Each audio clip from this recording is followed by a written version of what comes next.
আমি হাঁ করে ভাইয়ার দিকে তাকিয়ে আছি। ভাইয়া সেদিকে খেয়াল নেই। সে আমাকে খাইয়ে দিচ্ছে। আমি বিস্ময়ে হতভম্ব হয়ে খাবার খাচ্ছি।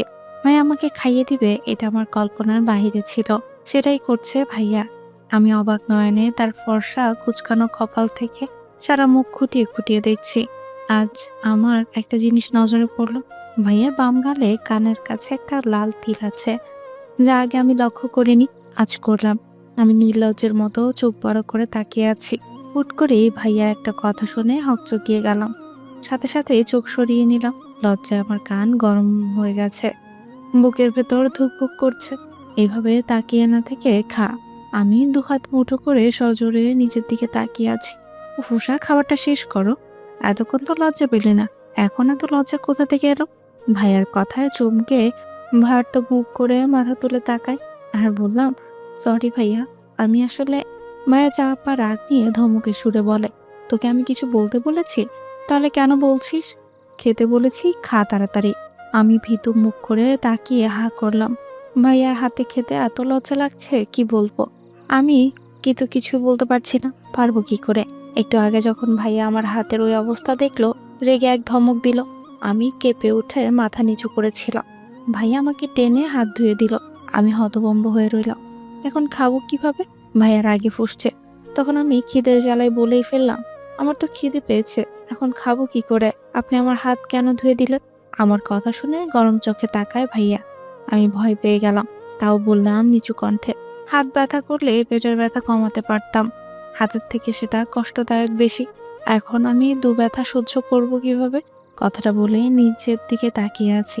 ভাইয়া ধমক দেয়, কিন্তু কেন? সত্যি তো আমার খিদে পেয়েছে। কিন্তু আমাকে অবাক করে দিয়ে ভাইয়া আমাকে ধমক দেয় না, উল্টো আমাকে বিছানায় বসিয়ে রেখে নিজেও বসে। আমি ভ্রু কুচকে তাকিয়ে আছি। কি করতে চাইছে ভাইয়া? ফট করে ভাইয়া আমার প্লেট নিয়ে নিজের হাত দিয়ে লোকমা তুলে দিল। আমি এতটাই শখ খেয়েছি যে মনে হচ্ছে আমার চোখ দুটো বেরিয়ে আসবে। বড় বড় চোখ করে ভাইয়ার দিকে স্তব্ধ হয়ে তাকিয়ে আছি। ভাইয়া শক্ত কণ্ঠে বলে, কি হলো, এখন খাচ্ছিস না কেন? তোর না খুব খিদে পেয়েছে? আমি বিস্মিত হয়ে বললাম, ভাইয়া আপনি তাই আমাকে খাইয়ে দিবেন? তো কি হয়েছে? আপনি আমাকে খাইয়ে দিচ্ছেন ভাইয়া? আমি কি স্বপ্ন দেখছি? সত্যি আমি বিশ্বাস করতে পারছি না। গম্ভীর গলায় বলল ভাইয়া, তোর বিশ্বাস করতে হবে না, চুপচাপ কথা বাদ দিয়ে খা। আমি তাও শান্ত হতে পারছি না। এমনটা করবেন না ভাই, আমি নিজেই খেতে পারবো। আপনি এত চমক কেন দিচ্ছেন? চলে যান এখান থেকে। চাঁদি দেখলে সর্বনাশ হবে। তারপর ভাইয়া আমাকে দিল এক ধমক। আমি চমকে কেঁপে উঠলাম আর সমস্ত কথা বন্ধ হয়ে গেল। আর একটা কথা বললে চড়িয়ে গাল লাল করে দেব। ভাইয়ার কণ্ঠে গাম্ভীর্যতা দেখে আমি আর কিছু বলতে পারিনি। ঢোক গিলে খাবার খেতে লাগলাম। খাওয়া শেষ হতেই ভাইয়া প্লেট নিয়ে বেসিংয়ে গিয়ে হাত ধুয়ে নেয়। তারপর হনহন করে বেরিয়ে গেল। একবারও পেছনে ফিরে তাকালো না। আমি হতভম্ব হয়ে যাওয়ার দিকে তাকিয়ে রইলাম। সারা রাত আমি এভাবেই কাটাতলাম। পরদিন বাসা আলোকিত, সাজানো একদম। বিয়ে বাড়ির সাজ কমপ্লিট। সবাই এখন দেখলে বুঝবে এটা বিয়ে বাড়ি। সকালে আমার 2 ফুপিরা চলে এলো তাদের ছেলে মেয়ে নিয়ে। বড় ফুপির 1 ছেলে 1 মেয়ে, ছোট ফুপির 2 মেয়ে 1 ছেলে। ছোট আমার থেকে।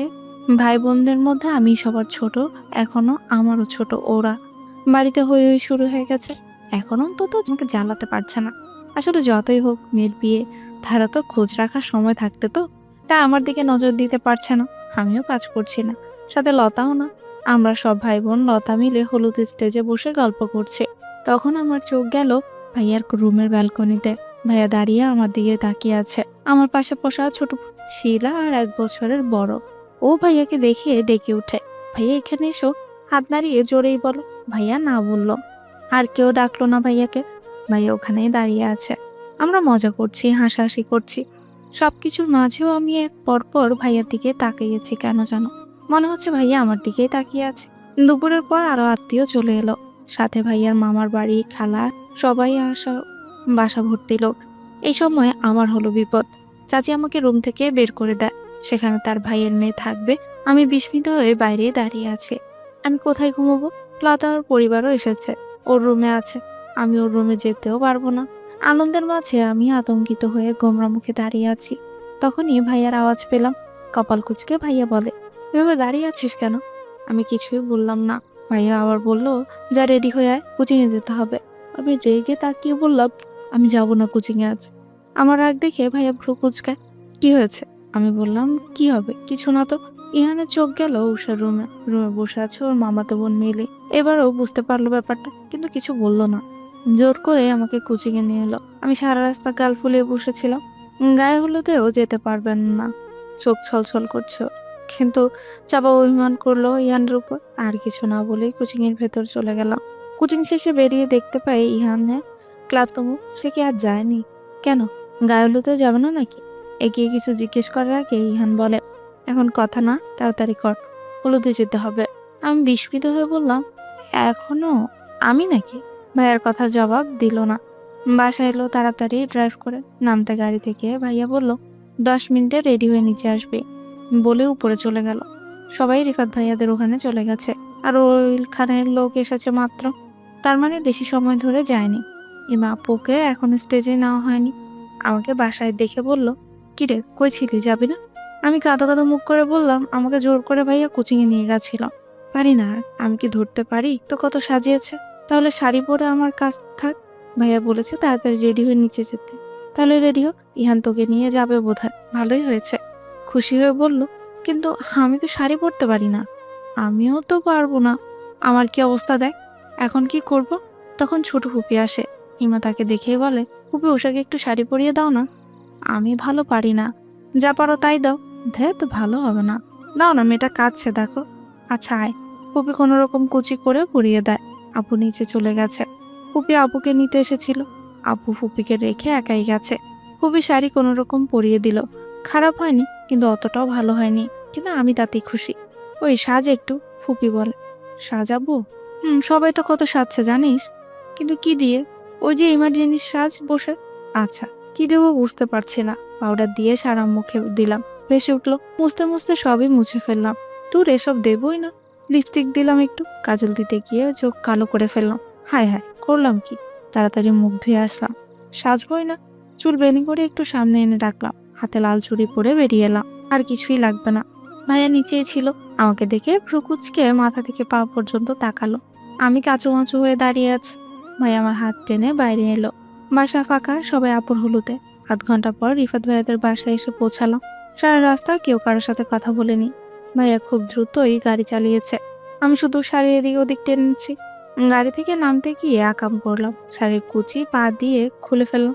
চমকে শাড়ির কুচি ধরে দাঁড়িয়ে আছে। আমি এগিয়ে যাচ্ছি না দেখে ভাইয়ার রেগে আমার দিকে তাকিয়ে বলে, কি হলো, আসছিস না কেন, যাবি না? আমি কাঁদো কাঁদো মুখ করে শাড়ির দিকে তাকিয়ে আছি। ভাইয়ার কথা শুনে এবার কেঁদেই দিলাম। ভাইয়া হতভম্ব হয়ে আমার দিকে তাকিয়ে ছুটে এলো। কি হয়েছে, কাঁদছিস কেন? আমি উল্টো ঘুরে দাঁড়িয়ে আছি। শাড়ির কুচি হাতের মুঠোয় নিয়ে কেঁদেই যাচ্ছি। ভাইয়া এগিয়ে এসে আমার পেছনে দাঁড়িয়ে জিজ্ঞেস করে, কি হয়েছে, কাঁদছিস কেন? ভাই, আমার শাড়ি খুলে গেছে, দেখতে পারোনি? আমি পেছন ঘুরে থেকে বললাম, আমার শাড়ি খুলে গেছে, এখন কি হবে? আমি ভেতরে যাব কি করে? কাঁদতে কাঁদতেই বললাম। ভাইয়া হতভম্ব হয়ে বলল, you to open, how to open? দাঁতে দাঁত চেপে গম্ভীর গলায় বলল। আমি মাথা নিচু করে বললাম, ভাইয়া আমাকে ফুপি পরিয়ে দিয়েছে শাড়ি। সে ভালো করে পরাতে পারে না, কোনো রকম পরিয়েছিল। আমি সাবধানেই ছিলাম, কিন্তু নামার সময় পায়ের সাথে বেজে কুচি খুলে গেছে। ভাইয়া হালকা রেগে বলল, তাহলে দাঁড়িয়ে আছিস কেন, ঠিক করে নে। আমি আমতা আমতা করে বললাম, আমি তো ঠিক করতে পারি না, শাড়ি কখনো পরিয়ে আগে। একবার ইমা আপু পরিয়ে দিয়েছিল, আর আজ ফুপি। ভাইয়া কঠিন গলায় বলল, যেসব পারিস না তা সামলাতে সেসব কেন পড়িস, বুঝি না। ভাইয়ার কপালে চিন্তার ভাঁজ ফেলে দাঁড়িয়ে আছে। আমি ঘাড় বাঁকিয়ে একবার ভাইয়ার দিকে তাকাই। রেখে চোয়াল শক্ত করে দাঁড়িয়ে আছে ভাইয়া। আমি ঢোক গিলে সামনে তাকালাম। ভাইয়া আমাকে বলল, ভেতরে গিয়ে বস, আশেপাশে লোক আছে। আমি মাথা নেড়ে ভেতরে গিয়ে বসলাম। তারপর ভাইয়ার দিকে তাকিয়ে বললাম, আমি কি ভেতরে যাব না? ভাইয়া আমার চোখের দিকে তাকিয়ে বলে, আমি না আসা পর্যন্ত গাড়ির বাইরে আসবে না। কিন্তু আমার কথা কান নিল না ভাইয়া, চলে গেল। আমি তার যাওয়ার দিকে তাকিয়ে আছি। ইয়ান ভাইয়ার মাথায় কি চলছে আমি বুঝতে পারছি না। উনি খুঁজছে শিলাকে। সবাই রিফাতের পাশে বসে হলুদ দিয়ে মজা করছে। ওকে দেখে সবাই চিৎকার করে উঠলো। ও আসবে কেউ ভাবেনি। সবাই খুশি হলো অনেক। ইহান শিলার কাছে গিয়ে বলে, আমার সাথে আয় তো একটু। শিলা ভ্রুকুচকে তাকায় ইহানের দিকে। কি হয়েছে? ইহান সাথে আসতে বলল। শিলার এখানে থেকে যেতে ইচ্ছা না থাকলেও গেল। আরে ভাইয়া, আমাকে কোথায় নিয়ে যাচ্ছ? বাইরে আসছো কেন? ইয়ান কিছু না বলে বাইরে এসে উষাকে দেখিয়ে দিল। শিলা উষাকে দেখে ইয়ানকে রেখে ওর কাছে গেল। কি হয়েছে, এখানে বসে আছিস কেন? ভেতরে চল। কি করে যাব? আমার শাড়ি খুলে গেছে। হ্যাঁ, কিভাবে? সব বললাম ওকে। সব শুনে শিলা আমাকে কুচি করে হাত দিয়ে দিয়ে বলল, এবার গুজব। শাড়ি ঠিক করে বেরিয়ে এলাম। এতক্ষণে আমার মুখে হাসি ফুটে উঠলো। এতক্ষণ অনেক চিন্তায় ছিলাম। সামনে তাকিয়ে দেখি ভাইয়া আমার দিকে এক দৃষ্টিতে তাকিয়ে আছে। আমি লজ্জায় চোখ নামিয়ে নিলাম। কিরে, একটুও তো সাজিসনি, এভাবে এসেছিস কেন? শিলার কথা আমার মুখটা মলিন হয়ে গেল। আমি তো সাজতে পারি না, তাই আর সাজা হয়নি। তুই এখনো আনস্মার্টই রয়ে গেলে, একটুও সাজগোজ পারিস না। আচ্ছা দাঁড়া, একটু লিপস্টিক দিয়ে দিই তোকে, আমার ব্যাগে আছে। বলে বলে ব্যাগ থেকে লিপস্টিক বের করে লাগিয়ে দিল। আমি দেখে না করলাম, তবুও জোর করে দিল। এবার তাও ভালো লাগছে, এতক্ষণ বিধবা লাগছিল। তুই এমনিতেই ফর্সা, মেকআপ দরকার নেই। আমাকে ভালো করে দেখে ভাইয়ার দিকে তাকিয়ে জিজ্ঞেস করে বলা, আমি ঠিক বলছি না ভাই?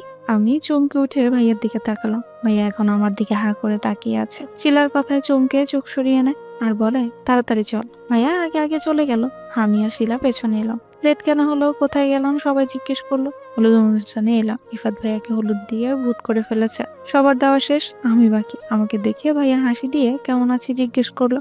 আমি ভালো আছি বলে ভাইয়ার কাছে গিয়ে বসে তাকে একটু হলুদ দিলাম। মিষ্টি খাওয়ানোর সময় ঝামেলা করলো রিহান।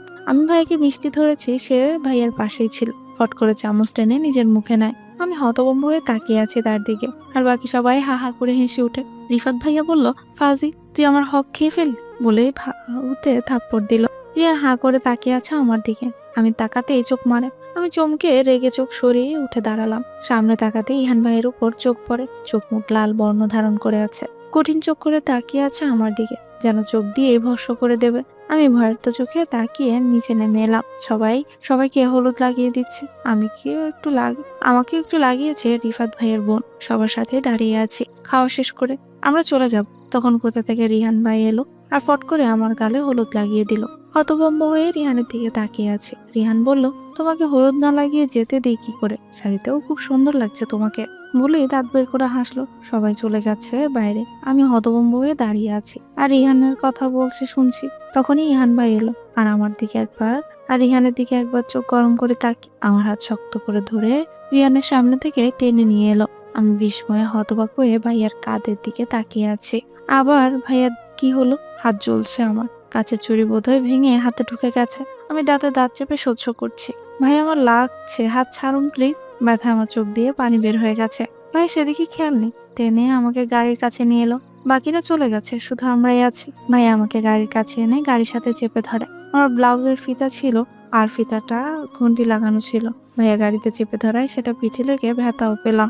আহ করে উঠলাম। ভাইয়া আমার দুবাহু শক্ত করে ধরে একদম আমার কাছে চলে এলো। আমি হাতের ব্যথায় কুঁকড়ে গেলাম। ঠোঁট কামড়ে ধরে চোখ খিচে বন্ধ করে আছে। ভাইয়া তখন কঠিন সুরে বলে, ওই ছেলেটার সাথে এত ঘেঁষাঘেঁষি করতে মানা করেছিলাম না তোকে? আমি চোখ পিট করে তাকাইলাম। ভাইয়া আগুন চোখে তাকিয়ে আছে আমার দিকে। আমিও ভয়ার্ত দৃষ্টিতে তাকিয়ে আছি। ভয় আমার বুক ধুকপুক করছে, হাত পা কাঁপছে। ভাইয়া এক হাত উঁচু করে আমার গালে রাখে, যে গালে রিহান হলুদ লাগিয়েছে। সেই গাল চেপে ধরে বলল, আবার হলুদও লাগানো হচ্ছে? বলেই আমার হাত চেপে ধরলো। আমি এবার আর শান্ত থাকতে পারলাম না। ব্যথায় আর্তনাদ করে উঠলাম। ভাইয়া আমার ব্যথিত মুখ দেখে ছেড়ে দিল। আমি সরে এসে হাত ধরে কাঁদতে লাগলাম। চুড়ি ভেঙে গেছে, হাত থেকে রক্ত বের হচ্ছে। ভাইয়া তা দেখে সব রাগ মাটি করে ফেলে। উত্তেজিত হয়ে আমার হাত টেনে দেখতে লাগলো। আমি কেঁদেই যাচ্ছি। ভাইয়া আমার মুখের দিকে তাকিয়ে হাত দেখলো। তার মুখটা ছোট হয়ে গেছে। পকেট থেকে রুমাল বের করে আমার হাতে বেঁধে দিল। সাথে আরেকটা কাজ করে ফেললো। আচমকা আমার হাতে নিজের ঠোঁট ছুঁয়ে দিল। আমার দিকে মলিন মুখ করে তাকিয়ে বলল, সরি রে, এটা কি করে ফেললাম আমি? আমি ব্যথা ভুলে হতভম্ব হয়ে তাকিয়ে আছি ভাইয়ার দিকে। ভাইয়া অপরাধী মুখ করে তাকিয়ে আছে। সারা রাস্তা কথা হলো না আর। বাসা আসার পর ভাইয়া নিজের রুমে চলে গেল। আমি গেলাম ইমাপুর হলুদ রুমে। সবাই ছোড়াছুড়ি লাফালাফি করছে। আমাকে দিল, আমিও দিলাম। হাত ব্যথা বার্তা দিলাম না। মজা কি আর প্রতিদিন করতে পারবো? গোসল করে ভেজা চুল নিয়ে সোফায় পা তুলে বসে আছি। রুমে জায়গা হয়নি। ইমাপুর সাথে তার ফ্রেন্ড ঘুমিয়েছে। সবাই ঘুমে, আমি সোফায় বসে ঝিমুচ্ছি। তখনই আওয়াজ পেয়ে ধরফরিয়ে উঠে বসলাম। আমার সামনে ইহান ভাই দাঁড়িয়ে আছে, কপাল কুঁচকে। আমি তাকাতে বললো, এখানে এসে বসে আছিস কেন? আমি হকচকিয়ে নিচের দিকে তাকিয়ে আছি। ঘুমাচ্ছিস না কেন? কোথায় ঘুমাবো? কেন, রুম কি হয়েছে? বলে ভাইয়া নিজেই থেমে গেল। আমি ভাইয়ের দিকে তাকিয়ে আছি। ভাইয়া কিছু না বলে আমাকে তার রুমে নিয়ে এলো। আমি বিস্মিত হয়ে দাঁড়িয়ে বললাম, এখানে কেন নিয়ে এলেন? আজ এ রুমেই থাকবি তুই, তাই। ভাইয়া শান্ত গলায় বলল। আমি হকচকিয়ে গেলাম ভাইয়ার কথা শুনে।